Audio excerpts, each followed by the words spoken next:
All right, Alexander, let's do an update on the economy in the United Kingdom and Sunak's situation. The Conservative Party's sinking situation. Things are looking very, very bad for Sunak, for the Tories, and recession, I believe, in the UK. It's official, huh? Yes, it is now In official. recession. It is now official that the UK is indeed in recession. So, I mean, it's followed Germany, which has been in recession for some time. These are official figures. I mean, I've actually seen some people, go through the figures and saying that, in fact, the UK has actually been in recession for about 2 years, which is probably true, but you can do all kinds of things with figures nowadays, as we know. But living standards have been falling now for at least 2 years. And now it's become impossible any longer to conceal the fact that the UK is in effect in recession, and there's no real way forward. And the project that Sunak had cobbled together with his Chancellor Jeremy Hunt of going ahead with tax cuts on the eve of the election, based on the fact that the British economy supposedly was returning to growth. Well, that's had to be called off. And that was their election strategy. And the fact that it's now confirmed that the UK economy is in recession means that they won't be able to do that. And coincidentally, there have been two parliamentary by-elections in two formerly safe Conservative seats, and the Conservative vote has just imploded. I mean, they've gone from, 40, 50% to, under 30% in both places. Both seats have been won by the Labour Party by convincing margins. But we'll come to the Labour Party in a moment, because the Labour Party actually is also in a very fragile position. And the other big mainstream establishment party, the Liberal Democrats, they've also been obliterated. Once upon a time, these were the sort of seats that they might have hoped to win, but clearly that party is now in what is starting to look like terminal decline. The Conservatives are collapsing, but the Labour Party, despite doing so well in these two by-elections, doesn't look in good shape either. The whole political system is in crisis. The economy is in crisis. And perhaps the most interesting fact about these two by-elections is that the new party that is trying to get itself organised, that many people hope Nigel Farage will one day lead, which is Reform, despite the fact that Nigel Farage is still not leading it, and despite the fact that his leadership is seen as unconvincing by many people, it still managed to poll more than 10% in these two parliamentary by-elections, which may be a sign of things to come. Starmer is next, right? I mean, yeah, absolutely. Starmer is. It is impossible for me. It's impossible for me. No, I was just going to ask. There's no difference that he can make. No. Go ahead. It is. I mean, it is impossible for me to see how the Conservatives now can win the election, which really must happen this year.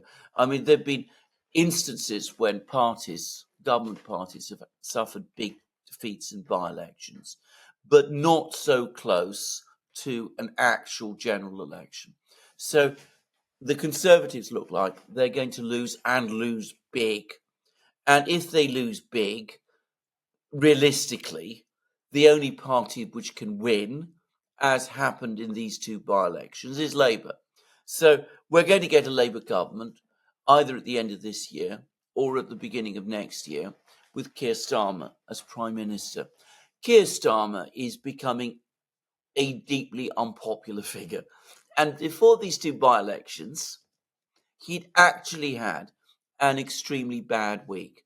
He'd scrapped his £28 billion green energy transition program. Now, some people might have been rightly perhaps skeptical about that program, but it was his flagship policy. It was the only thing that he had, and he scrapped it because he says is unaffordable at this time. And that has left him and the Labour Party with no real programme or policy at all. Everybody can see that Britain is in a state of deep malaise, that the economy is declining, living standards are falling. But the Labour Party, Keir Starmer, has no answers. They have absolutely no solution about what to do.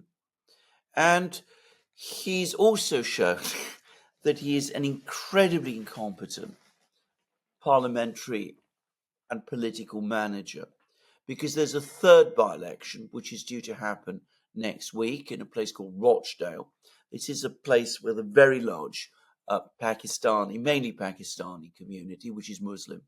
So the Labour Party, the Pakistanis in Britain historically have always voted for the Labour Party, but they're very angry with Starmer because of the Gaza war. So he picked, or rather his team picked as their candidate, someone who comes from this community and who he thought would be able to rally it. That person then became the Labour candidate. It then turned out that this person had said things about the Gaza war, which the Labour Party found embarrassing. They've had to cancel their support for this person, which was deeply humiliating. The Green Party, by the way, which is also a chaotic party in Britain, has had to do the same. And perhaps the one bright spot, at least as far as I'm concerned, in the British political situation, is that appears to leave the way open for George Galloway to be re-elected to Parliament, because he's also a candidate in the constituency in Rochdale. Labour no longer essentially contesting the seat, the Greens no longer contesting the seat, the Liberals discredited, the Conservative Party discredited. So it does look as if we are actually going to get an anti-war MP finally elected to the British Parliament, but purely by default and entirely as a result of Keir Starmer's blunders. So a terrible situation if you're looking at the situation in Britain, an economy in recession, a political class that has no real idea what to do, no plan going forward. We have discussed one of the reasons why this is so, the fact that they will not acknowledge that the whole operation in Ukraine, Project Ukraine, has been an absolute undiluted disaster. They continue to reinforce failure there. They won't own up to their people about how bad that mistake was. And I'm going to say what I think is going to happen, because Starmer, once elected, is going to be short of policies. So he's going to look around, thrash around for one, and I'm going to tell you what I think it's going to be. It's going to be taking Britain back into the European Union. Think so, huh? Back Yeah. to the EU. Back to the EU. He's going to say the reason nothing is working is because Brexit hasn't worked. We need to have another referendum in order to rejoin. I think this is what the plan is. Now, of course, as has been pointed out by many people, including us, bad as the situation in Britain is, in Europe and specifically in Germany, it is actually worse because, of course, the Germans have been even more badly hit by the sanctions war than Britain has been. But don't expect Keir Starmer or the media or the political class to say that. So I think this is where we're going. I think that the plan will be try to rally Remainer support for the Labour Party, try to win back young voters who still tend to be supportive of the EU, pretend that it was all down to Brexit, and take Britain in some form, perhaps basically firstly by agreeing to join the single market, and then ultimately rejoin the EU in its entirety, because there is absolutely nothing left. And without that, the Labour Party's cupboard is completely bare. Some people would argue that this is where we were always going, or this is where they were always wanting us to go. Is Britain back in the EU? Yeah, Yes, makes bear sense. in mind, bear in mind that Starmer himself is a fervid Remainer and was one of the key people who campaigned for a second referendum during the Brexit war. Now, it must be said it will not be an easy thing to pull off. And this is where I come back to the fact that in these two by-elections, reform, which is not really properly organised and hasn't really broken through, and is not at the moment led by Nigel Farage, is still getting more than 10% of the vote. And it could be that, remember, this is a very sophisticated electorate in Britain. I mean, it's capable of working out maneuvers like this. I mean, it's likely that if Starmer does start making these kind of moves, the backlash will start to build, and that could be very difficult for Labour as well, by the way, because it's still the case, if you go back to the 2016 referendum, that a majority of the seats seats which Labour controls, places which voted Labour in the last general election, actually voted Leave. So, they might lose whatever working class support they have left.